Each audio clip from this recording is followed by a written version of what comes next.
I'm Barry Funkhauser, and this is the Barry Funkhauser Show. Here's what's going on. Well, there's a bill to repeal the cruising ban happening.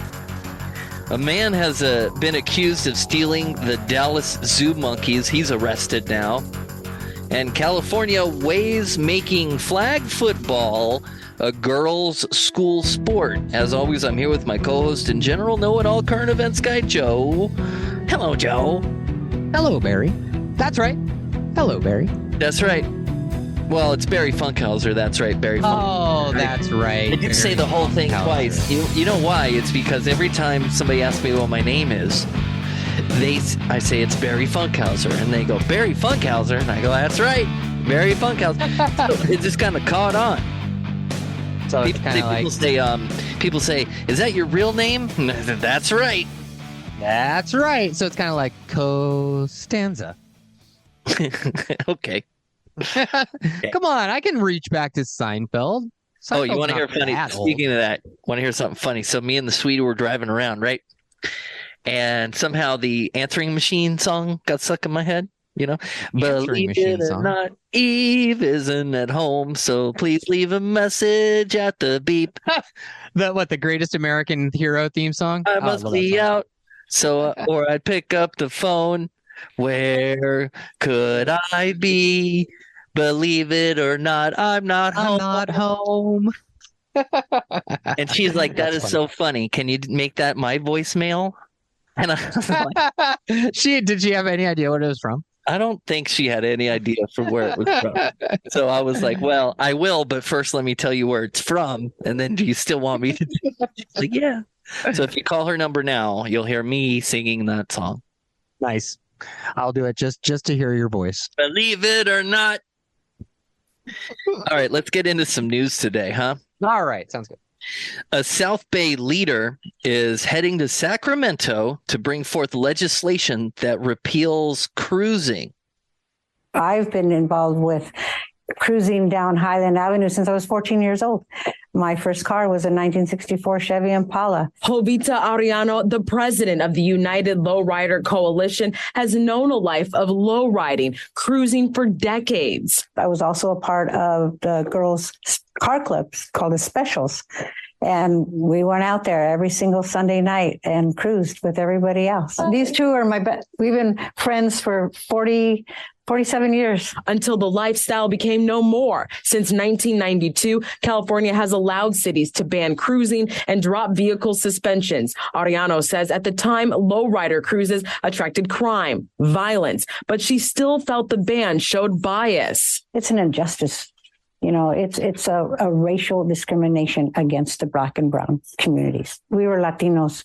It's like, why aren't you stopping a regular car going up and down Highland? Why are you targeting the lowriders? Why are you targeting us? I think the time has come. The times have changed. Assemblymember David Alvarez wants to encourage communities to do away with the bans. Assembly Concurrent Resolution 176 passed in the state assembly last year, showing support of removing the bans. I think it's just appropriate now that we make sure that people can freely and normally go about their lives enjoying these old cars without any possibility of being involved in illegal activity as it currently states. Arellano, along with Alvarez, will go to Sacramento on Monday to introduce the Alvarez bill. The legislation looks to repeal sections of the California Vehicle Code that allows cities to ban cruising and low vehicle modification seen for many classic cars.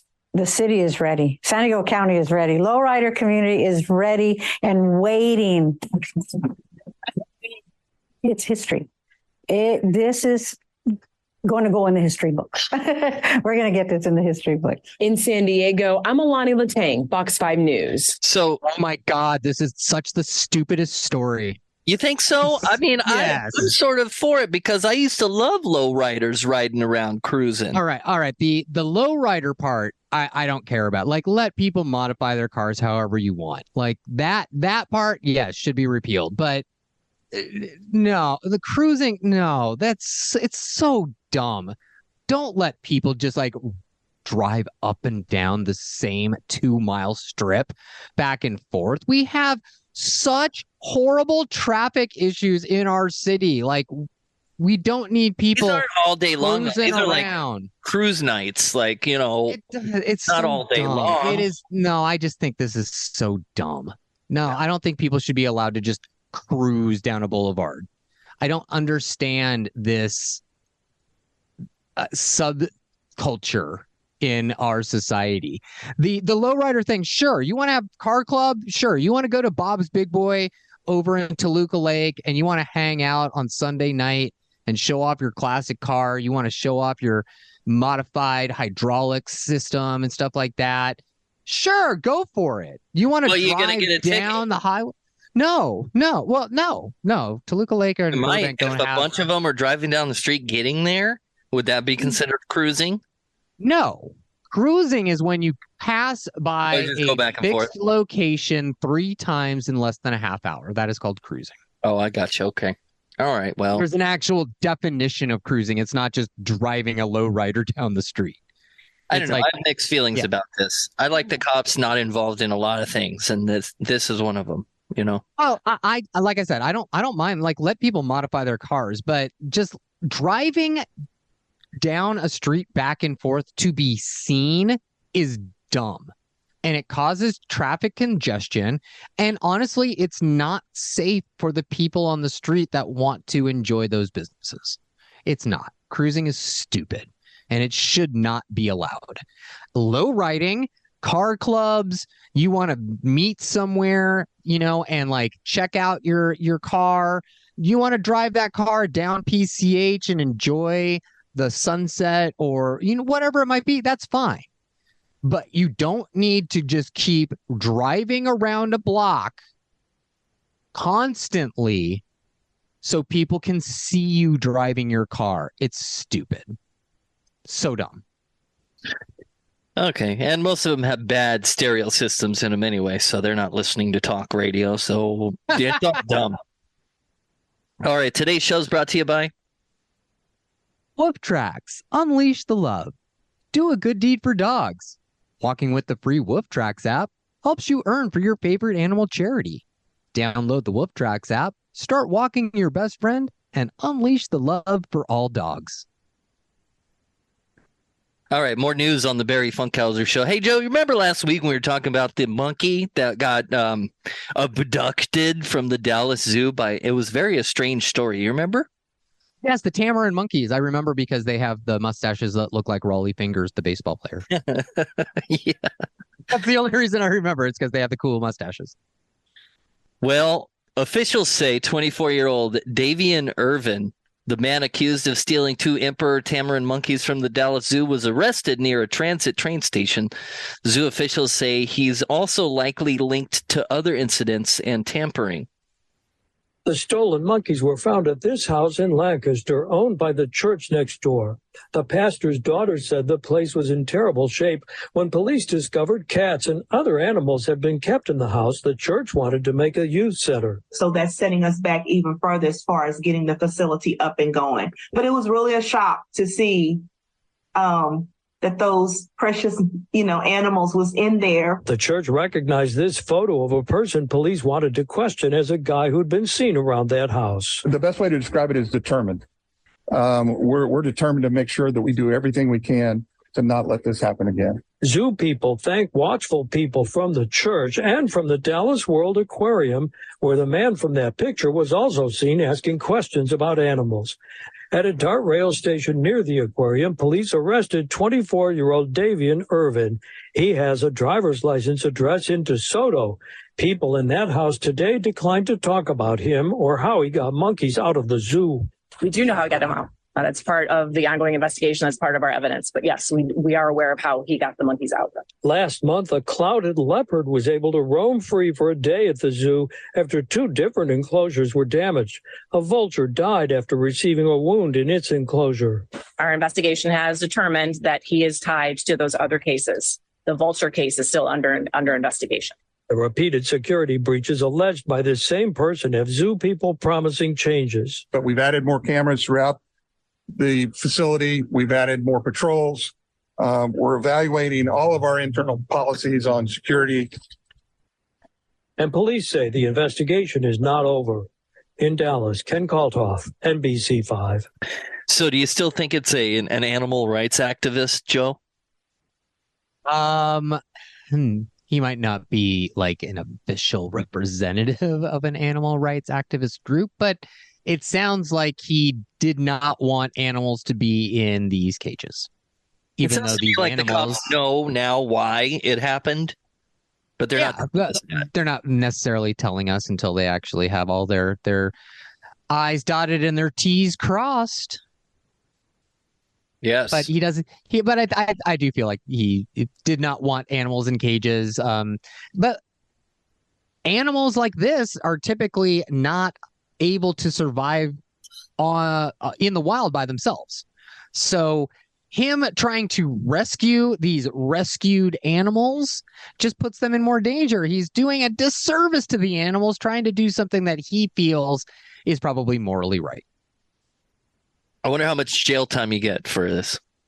The vulture died. There's probably tens of thousands of dollars of damage to the enclosures 5 years themselves. That's a felony for felony tampering and misconduct. Yeah, I'm probably, you know what? He'll probably get like 5 years reduced sentence. Yeah. It's because it's not because it's going down to 5 or 5 to 2 or something. Yeah, something like more like 5 to 2 because it's a non-violent offender. He might actually. What are you in for? A vulture died. Tell me more. I stole a couple monkeys, so they put me in the jail. And no, I want to know more. This is the kind of murder porn I'm into, not literal murder porn. I'm into. Oh man, the guy's in jail for stealing monkeys. Let's find out. Animal hijackings. Spend 45 minutes on that, Dateline. I'm sure that they will. We still don't know why these monkeys. Oh, talking about Dateline, you brought up Dateline. Another new crime show that the wife and I have found, Dateline: The Last Day. That's a really good murder porn show. Like if you like that kind of stuff, wow. That is really interesting. Good to know a moment in Dateline that's the most interesting, which is all the text messages, and they probably have a lot of maps and eyewitness interviews. Yeah, I saw the van down the street.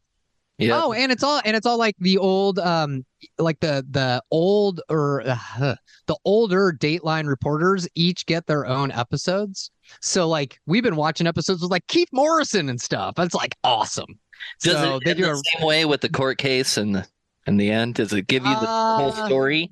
Yeah, they do give you the whole story. The last one that we saw was about a murder in Palmdale.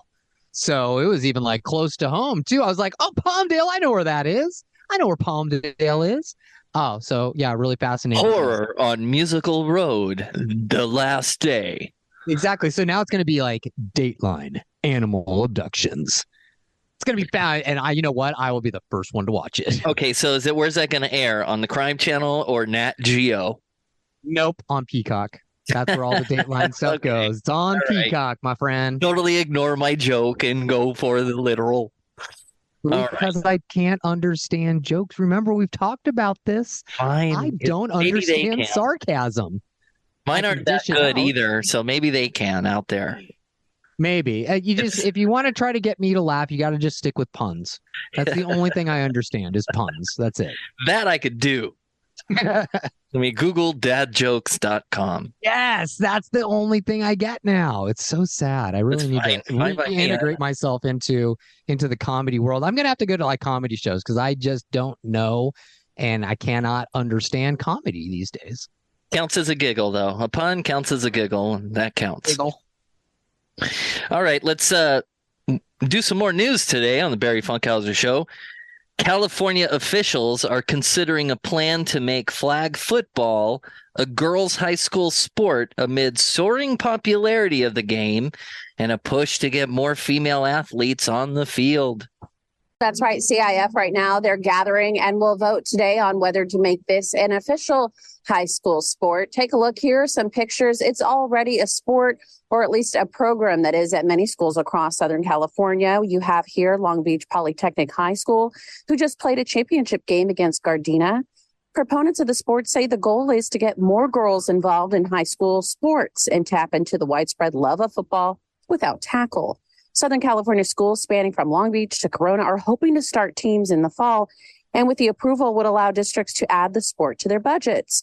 Other states are already doing this and added girls flag football to the school athletic program, including Alhambra, Nevada, Alabama, that is, and Nevada. New York State's Public High School Athletic Association took a similar step this week and expects to host the first state championship for girls flag football in the spring of 2024. The vote in California comes amid a surge in interest in flag football among younger players and recreational leagues. This would mean that we would have flag football for the 2023-2024 high school football teams. And of course, it would be a great thing to get girls involved in more sports. The CIF will be voting today. Yeah, well, that's a good story. What do you think? I mean, you and I don't have children. So our opinion does not count whatsoever here, but I think it's probably less impact sport. You get, less injuries this way. You probably get some sprained ankles and whatnot, but it still teaches you the art of the game. And I can appreciate that. What do you think? So back when we were back when myself and my best friend were in high school, they actually did do flag football for girls, and it was kind of a sexist name for it. It was called powder puff football, and they did it at the end of the football season for the guys.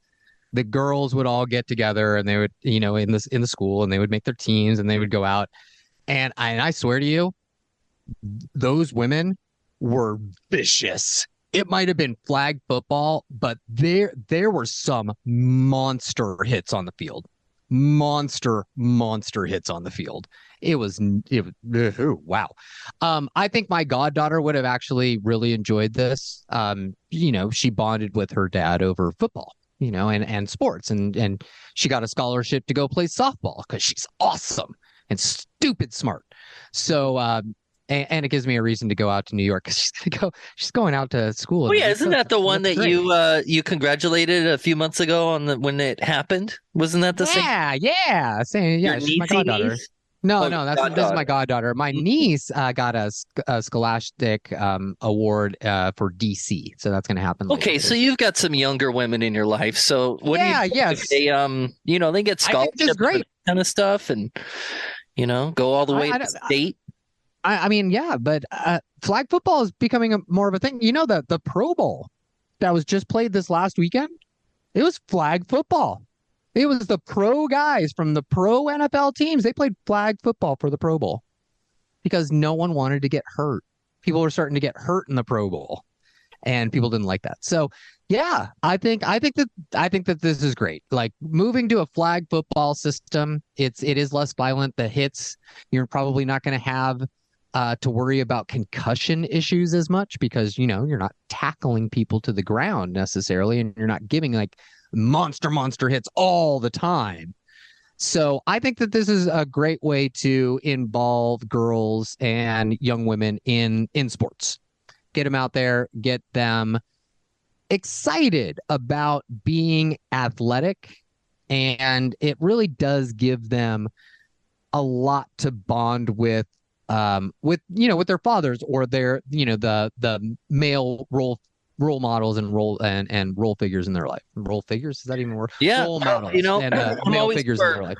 I'm always for a new Wheaties box cover girl, and if she's got a waistband full of colored flags, even better. Hey, why not? I think this is a great idea. I think this is great. I like playing flag football when I was a kid. It's me too. I preferred it being a scrawny little kid like me. I still got my when I was a kid, football, my dad loved football, and it was a hard sport for me. I didn't like getting hit. I didn't like hitting people. It wasn't like a big thing for me, like tackling people, wrestling. That wasn't a big thing for me when I was a kid. It still isn't. I don't particularly like being touched by people. And it's a weird thing. So being in a physical sport like that didn't really work. That's why baseball always like appealed to me. You don't touch anybody in baseball. Right. You're like, you get to hang out by yourself in left field, or, I got my whole section around second base that's like, this is mine, and it's like, if you're going to come here, I'm going to tag you out, and then I'm going to move away from you as quickly as possible. Yeah. Yeah. So I don't know. I think this is going to be good. Football it's growing in popularity, but we also seeing some of the negative effects of that with the injuries and the CTE and the concussion scares. So flag football seems like it's going to be a great substitute. And anything that gets younger people out there exercising, making being active a normal everyday part of their life and giving them those skills to take forward in life, I am all about. Younger people, what about you and me, Joe? One-on-one. Let's go out right now. Well, actually, it's too I will destroy you. And I probably last about 2 minutes. But you ain't seen my dance moves there, player, so you don't even know how much I can avoid. If it's flag football, if I have no fear of you slamming into me, if we're playing the bubble game, dude, I'm a Michael Jackson out there. You don't know. Oh, okay. Well, you might be able to beat me right now just because I'm still nursing that pulled hammy. So if you're light on my feet, but you're fast. Not right now. Like, that's what I'm saying. You might be able to beat me right now. Oh, yeah, let's do it. No, hit me up again in 3 weeks. 3 weeks when I am fully recovered. Then we'll do it. And I'll definitely lose. Yeah, exactly. That's right. Let's do it in 3 weeks. All right. Well, we'll be back tomorrow with more news. This is the Barry Funkhauser Show.